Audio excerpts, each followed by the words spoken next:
Welcome to our channel. Today, we embark on a journey through one of the most revered scriptures in the world, the Bhagavad Gita. The Bhagavad Gita, often referred to simply as the Gita, is a 700-verse Hindu scripture that is part of the ancient Indian epic, the Mahabharata.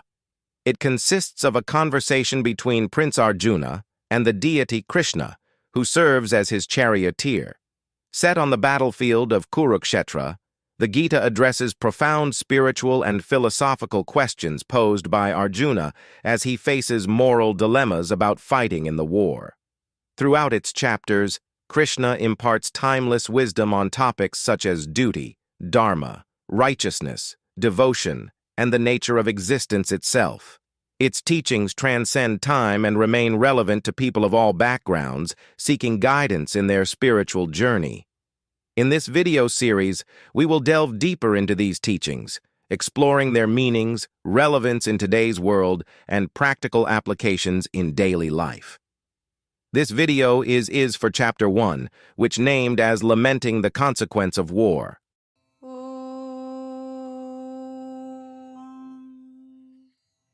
अथ प्रथमोऽध्यायः अर्जुनविषादयोगः धृतराष्ट्र उवाच धर्मक्षेत्रे कुरुक्षेत्रे समवेतायुयुत्सवः मामका पाण्डवाश्चैव किमकुर्वत Sanjaya. Translation: Dhritarashtra said, O Sanjay, after gathering on the holy field of Kurukshetra and desiring to fight, what did my sons and the sons of Pandu do? Commentary: The two armies had gathered on the battlefield of Kurukshetra, well prepared to fight a war that was inevitable. Still, in this verse, King Dhritarashtra asked Sanjay what his sons and his brother Pandu's sons were doing on the battlefield. It was apparent that they would fight. Then why did he ask such a question? The blind King Dhritarashtra's fondness for his own sons had clouded his spiritual wisdom and deviated him from the path of virtue. He had usurped the kingdom of Hastinapur from the rightful heirs, the Pandavas, sons of his brother Pandu. Feeling guilty of the injustice he had done towards his nephews, his conscience worried him about the outcome of this battle.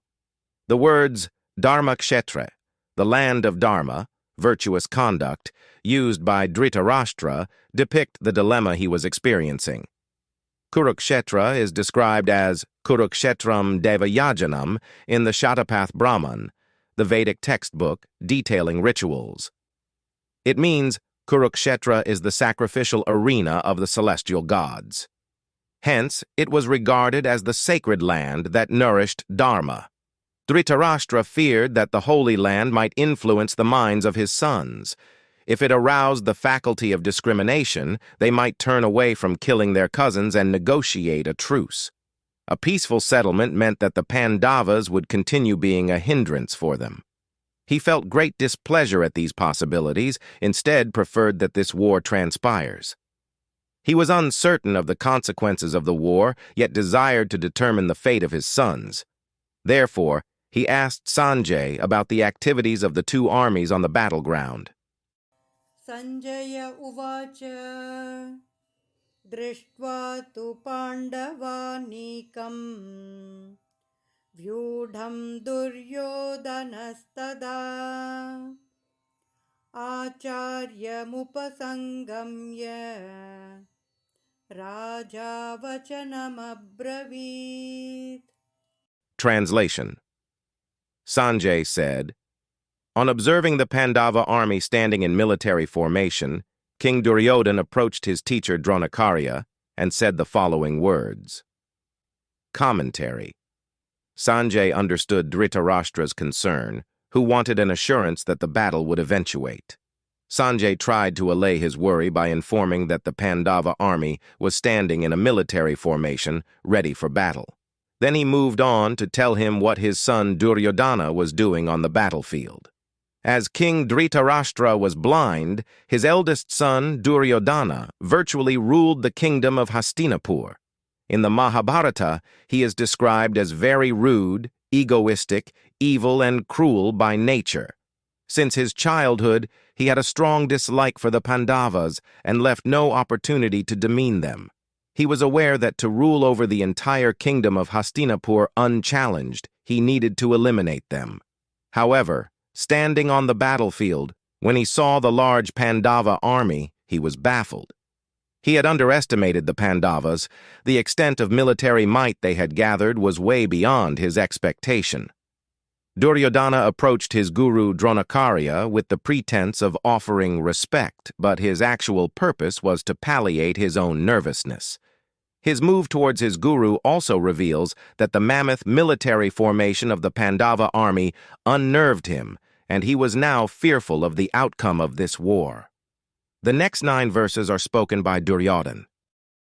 Pashyetam Panduputranam Acharya Mahatim Chamum Vyudham Drupada Putrena Tava Shishyena Dhimata. Translation. Duryodhana said, "Respected teacher, behold the mighty army of the sons of Pandu, so expertly arrayed for battle by your own gifted disciple, the son of Drupad." Commentary. Duryodhana asked Dronakarya to look at the skillfully arranged military phalanx of the Pandava army led by their commander-in-chief, Dhristadyumna, King Drupad's son. He was also one of Dronacharya's pupils. Duryodhana was subtly reminding his teacher of a mistake he had committed in the past. Many years back, Dronakarya, along with the Pandavas, had defeated King Drupad in a battle and took away half his kingdom.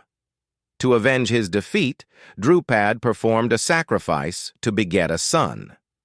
Dhristadyumna was born out of that sacrificial fire, with a boon that he would kill Dronakarya in the future. Even though Dronakarya was aware, when he was approached for Dhristadyumna's military training, he very humbly accepted and imparted all his knowledge impartially to his pupil. Duryodhana was reminding Dronakarya that even though Dhristadyumna was his pupil, he was also Drupad's son, with a boon to kill him. He wanted to ensure that, as in the past, Dronakarya should not become lenient towards his pupils now that they were on the battlefield. Atra Shura Maheshvasa Bhimarjuna Samayudhi Yuyudhano Viratascha Drupadascha Maharathaha Drushtaketuscha Kitanaha Kashirajascha Viryavan Purujit Kunti Bhojascha Shaibhyascha Narapungavaha Yudhamanyuscha Vikranta Uttamojascha Viryavan Saubhadro Draupadeyascha Sarva Eva Maharatha. Translation. Behold, in their ranks are many powerful warriors, like Yuyudhan, Virat, and Drupad, wielding mighty bows and equal in military prowess to Bhim and Arjuna. There are also accomplished heroes like Drishtakatu, Chekitan, the gallant king of Kashi, Purujit, Kuntibhoj, and Shaibhya, all the best of men. In their ranks, they also have the courageous Yudamanyu, the gallant Uttamauja, Abhimanyu, the son of Subhadra, and the sons of Draupadi, who are all great warrior chiefs. Commentary. Due to his anxiety, the Pandava army seemed much larger to Duryodhana than it actually was. He had never expected his opponents would mobilize an army of warriors with such military prowess, who would be formidable in battle.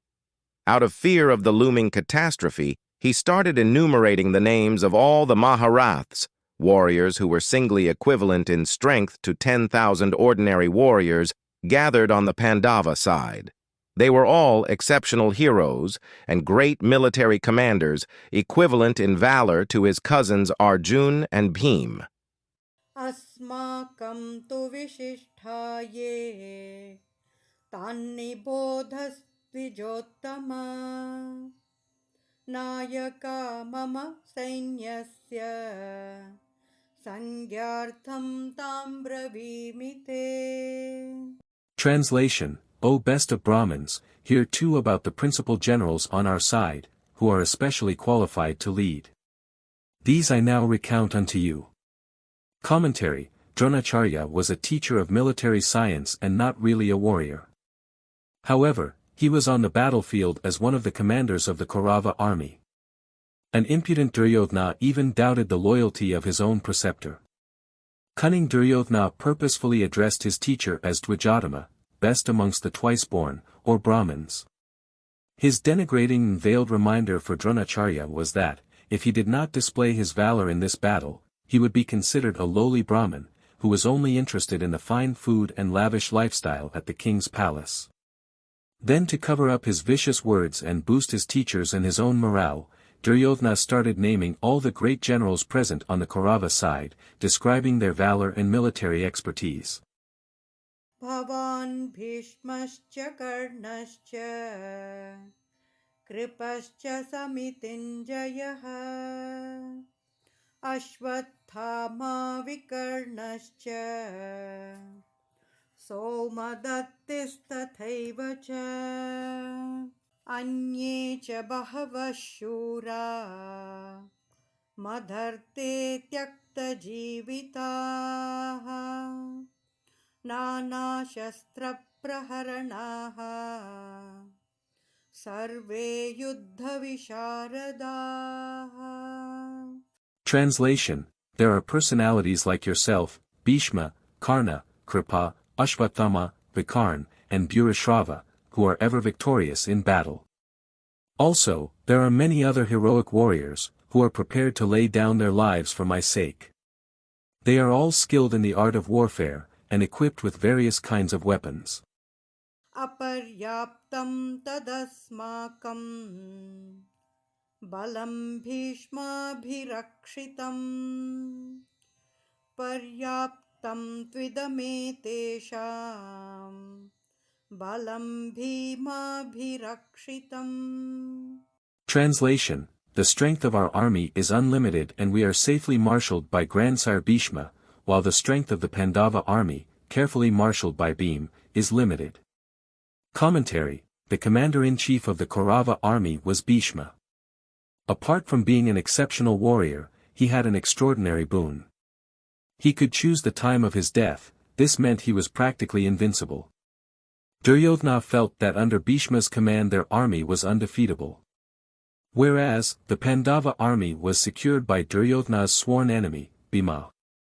Hence, he started comparing his grandfather Bhishma's strength with his cousin Bhima. Vinash kale viprit buddhi, as the proverb goes, which means that when the end draws near, egoistic people indulge in vainglory instead of being humble in evaluating their situation. This tragic irony of fate is reflected here in Duryodhana's self-aggrandizing statement that, their army's strength secured by Bhishma was unlimited. However, both Kauravas and Pandavas were Bhishma's grandchildren, and as the oldest living member of the Kuru family, he was concerned about their welfare. He was compassionate towards the Pandavas, but was bound by his ethical commitment towards the throne of Hastinapur and its subjects. Therefore, half-heartedly, he led the Kaurava army against them. Bhishma was also aware that in this holy war, along with all the great warriors of the world, the Supreme Lord Krishna himself was present. Lord Krishna was with the Pandavas, which meant Dharma was on their side, and no power in the entire universe could make the side of Dharma win. He had vowed to protect the kingdom of Hastinapur and its subjects and to fulfill his responsibility towards them. Bhishma led the Kaurava army, even though he was aware of their wrongdoings. This decision of Bhishma accentuates his strength of character and enigmatic personality. Ayaneshu च सर्वेषु यथा भागमवस्थिताः भीष्ममेवाभिरक्षन्तु भवन्तः सर्व एव हि. Translation: Therefore, I call upon all the generals of the Kaurava army now to give full support to Grandsire Bhishma, even as you defend your respective strategic points. Commentary: Duryodhana urged all the Kaurava generals to make sure they are around Grandsire Bhishma and give him full support while they defend their own respective positions in the military phalanx. Duryodhana beheld Bhishma's unassailability as an advantage and wanted to use it as strength and inspiration for his army. तस्य सञ्जनयन् हर्षम् कुरुवृद्धः पितामहः सिंहनादं विनद्यौचैः शङ्खं दग्मो प्रतापवान्. Translation: Then, the grand old man of the Kuru dynasty, the glorious patriarch Bhishma, roared like a lion, and blew his conch shell very loudly, giving joy to Duryodhana. Commentary: Bhishma was aware that Duryodhana had no chance of victory as the Supreme Lord Sri Krishna was on the opposite side. However, he understood his grandnephew's anxiety and to cheer him up he blew his conch shell loudly. In olden days, blowing of the conch shell in the battlefield signaled the start of the war. This also conveyed to Duryodhana that Bhishma was ready to lead the Kaurava army and he would fight dutifully and spare no pain. Next chapters will continue in new video. Meanwhile, if you like the video and the concept, please like and subscribe for such other videos.